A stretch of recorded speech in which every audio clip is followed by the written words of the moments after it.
All right. Hello again, adventurers, and welcome to another exciting episode of Daily December 2022, day 6. So, today, you know how I was supposed to be covering a song every day for the month of December, and that fizzled out after 2 songs? Well, as I said in that in the video after that, um, my intention is to still cover at least some songs this week, at least a song, or this month, at least a song a week. I don't know how much more, and I'm trying to figure out a better way to do it, because to to just give you guys an idea of exactly. Oh, so you guys, I need to drink something. Much better. So, to give you guys an idea on how I picked the songs that I did, I found that accompaniment YouTube channel that I link in both the cover songs. I link to their channel because that's where I got the accompany tracks from. And I saw that they encouraged people doing covers of it, because I never want to steal someone else's content without their permission. And getting permission for something like this is a pain in the ass. So, that was one of the things that inspired me to do it. Was I found they had tons of songs there, and so I had found an easy way. They'd given blanket permission. They just ask for people to link back to the channel and acknowledge where the accompaniments come from. And I'm like, oh, this is perfect. I start going through their song list, and I start just picking songs that I recognize, hoping that I would have a really, really large sample to kind of choose from, and I could kind of whittle it down to just the ones that I thought were the best. And my musical taste is very different from the people that run that channel. To the point where, I mean, they have hundreds of covers on there, but I could only find about 20 or so that I either felt comfortable singing or was familiar enough or liked the song enough that I'd be willing to put a little work in to learn the song. And because of that, I effectively spread myself a little bit too thin, and I was no longer, in order to kind of increase it up to the 31 that I needed, I was just picking any song that I had a remote connection to, or I recognized the melody or something like that. Songs that I didn't really care about, but I was like, well, I know the song, and if I have to do 31 of these, I have to know the song. I do not have enough time to learn 31 brand new songs in a month. Like, it's not feasible. To be perfectly honest, I don't think it's feasible for a professional recording artist to learn 31 brand new songs in a month. Like, that's and learn them well enough to perform them one a day. Like, that's a crazy amount. And so what ended up happening is I just picked a bunch of songs that I recognized, but didn't have a whole lot of connection to. I wasn't like, oh, I love this song or anything like that. They were just songs that I knew. Like, there's a bunch of Beatles songs on there because I grew up with the Beatles. I grew up with almost the entirety of the Beatles discography, because my dad was from England. He was a huge Beatles fan. My mom liked the Beatles, and they're a fantastic band. Don't get me wrong. The Beatles are amazing. But both Paul McCartney and John Lennon are tenors. And George Harrison is mostly a tenor, though he gets a little bit lower than both Paul and John. So Beatles songs are at the very top of my range, if not beyond my range to sing. Like the first one I was going to sing is All My Lovin', which is a great song. Um, but there are issues with singing All My Lovin' when you're not particularly familiar with it. The first of those being um, it starts with you singing, so you have to know the note before the song starts. Which, again, I have perfect pitch. Memorizing a note is not a difficult thing, and I do it constantly. Like every single song I learn uh, I learn it in the pitch that it's sung by the artist, and it's sometimes if I find videos online or like songs online on like YouTube and that where they like shift it to try and get around DMCA and stuff like that, it drives me nuts because I'm like, that's not the right notes, and it really bothers me. So theoretically, that shouldn't be a problem. But the way that this particular song did it, and this is actually extremely common for songs that start with the vocalist before the band starts, is they give a click, so it's just a tick, tick, tick, tick. And because All My Lovin' starts with what's called a pickup, which is basically notes at the end of a measure before getting to the downbeat. You get this tick, tick, tick, tick, tick, and then they play a guitar chord.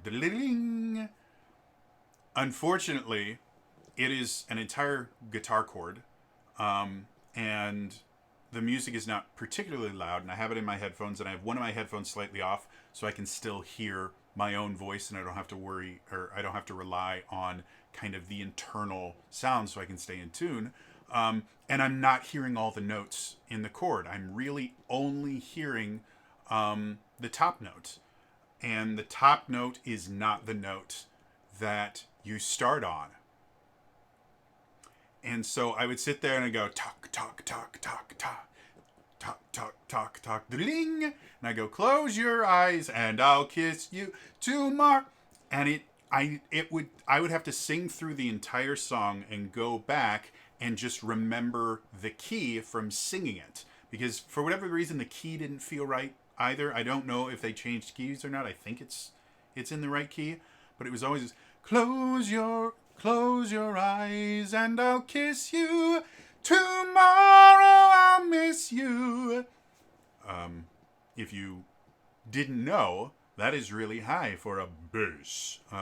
And when I was trying to sing it, I couldn't hit those notes at all. I was having really hard time getting my voice to do anything. And so it always turned into close your eyes and I'll kiss you. And then I'm like, okay, well, let's drop it an octave. Well, now my perfect pitch is causing me issues because now I'm no longer singing the right note. Technically, it's the same quote unquote note. You know, I'm starting on a I think it's a CD somewhere in there. I don't know. I've never actually done the work to assign the note names to the notes that I hear. A lot of people think, "Oh, you have perfect pitch. That means you can, sing me a C." I'm like, I don't. I can sing you the start. I can sing you the starting pitch of a bunch of different songs that I know, but I've never actually taken the time to translate the notes that I hear in my head to actual values. There's a few that I can do because they were tuning notes in band, and I know the notes really well. But unfortunately for me, I know them in B flat, so I have to because we would tune on F and C, and F and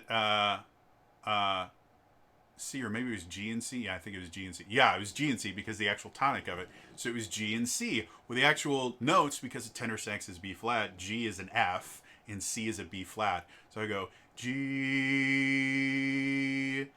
C, and this is actually a B flat. So I don't think that was in tune either. I think it was flat. So anyway, so that created this really big problem for me where I was singing songs that I wasn't passionate about. I was having to do adjustments on the fly. the accompaniments themselves were great. Don't get me wrong. The accompaniments were great. I'm immensely impressed with what these people are doing. This is not me knocking them or anything. However, they were not what I needed for me to sing them, if that makes any sense. And to kind of explain a little bit better, um, uh, every single vocalist and every single musician is listening for different parts of a song.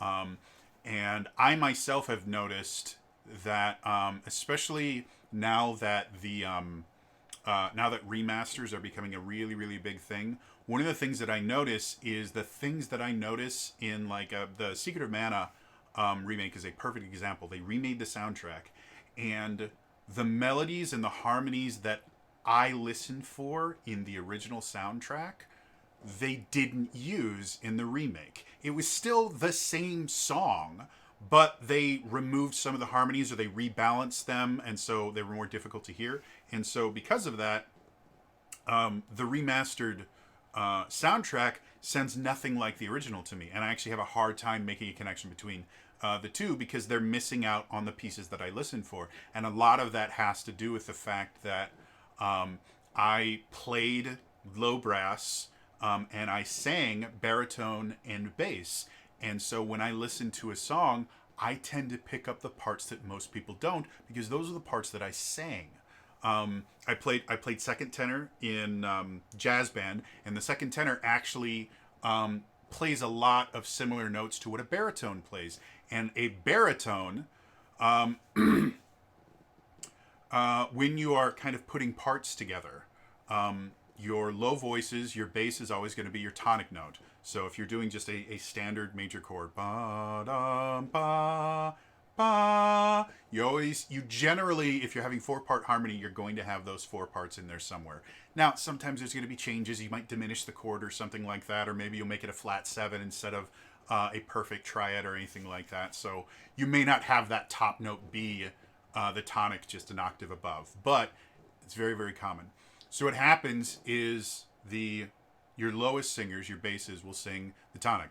Ba.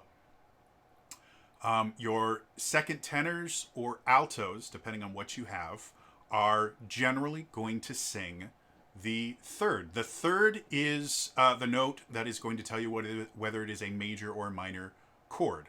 A major chord is ba ba ba da ba ba. That note there, that means it's major. If it's minor, it shifts down a half step. So ba ba ba.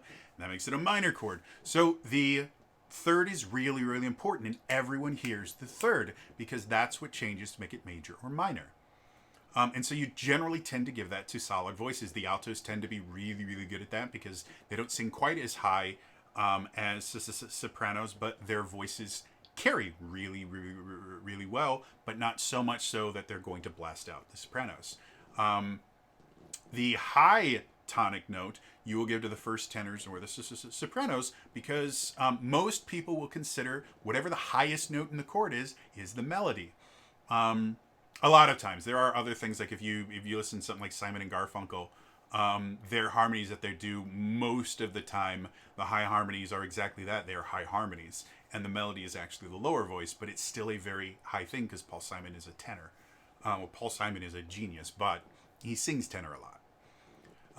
And so you're left with this fifth note, which in some situations you just leave the fifth out entirely. In some songs, they will have first, third, and octave, and leave the fifth out entirely. And it gives you this very kind of weird open chord that can be very useful. But for the most part, the fifth is going to be covered sometimes by the second tenors, though not often. Most of the time, it's done by the baritones and the tenor saxophone in jazz band, and nobody hears the fifth. Nobody ever listens to the fifth. The only thing that the fifth does is it gives color and weight to the chord. But most people won't realize if you take out the fifth and you just play first, third, and octave, people will still identify the chord, And again, because the third is what decides major or minor, that's the one that people think is the most important. And the first and octave are defining the chord. That is what the chord is named after. People won't realize, like, if you just play chords without the fifth, people won't realize what's wrong. They'll know something sounds different, but they won't understand what's wrong.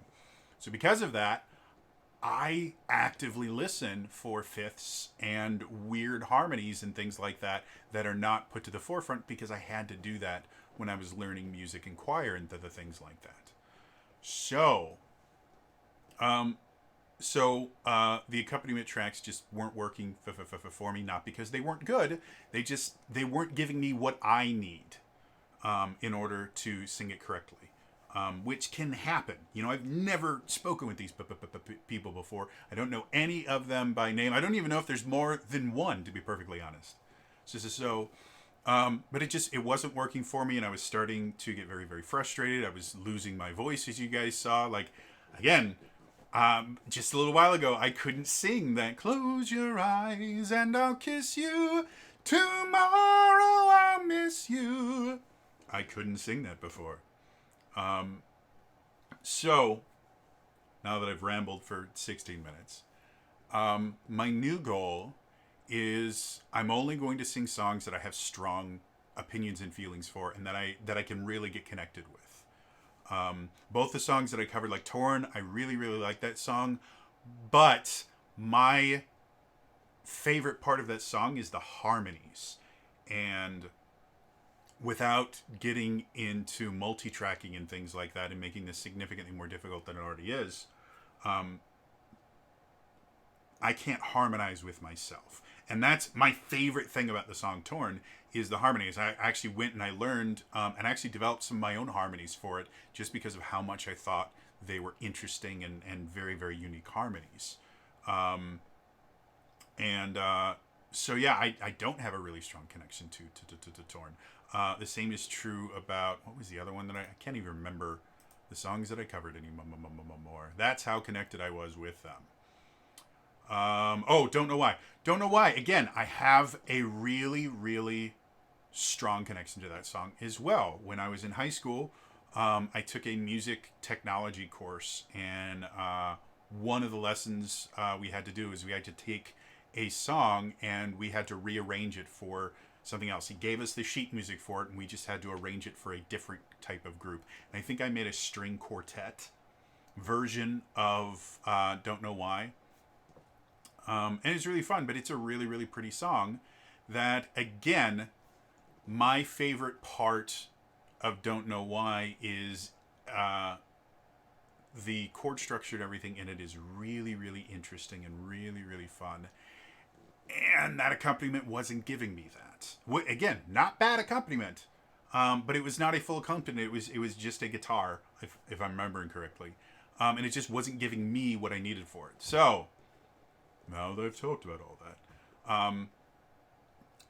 something that I used to do was this thing called This One's For You, where I would dedicate a song to someone significantly more popular than me, in an effort, first of all, to show them that I had mad appreciation for them. Second of all, to steal some of their fame for myself. Because if I could do it well enough, they would comment on it, and then some of their fans would listen to me butcher a song. However, one of the issues with that format was the first part of the video was exactly like this. I would ramble for like 10 minutes, and no one wanted to click on a video going, "Oh, this was so nice," and then just listen to this dude stutter through a rambly, weird dedication to someone that they like, but they could care less of my opinion of them. And then I would also explain kind of my feelings on the song. And I just, excuse me, something down the wrong tube. And I just don't think that's a really good format. However, I do want to talk about the songs that I cover, and I want to kind of explain my thought process in it.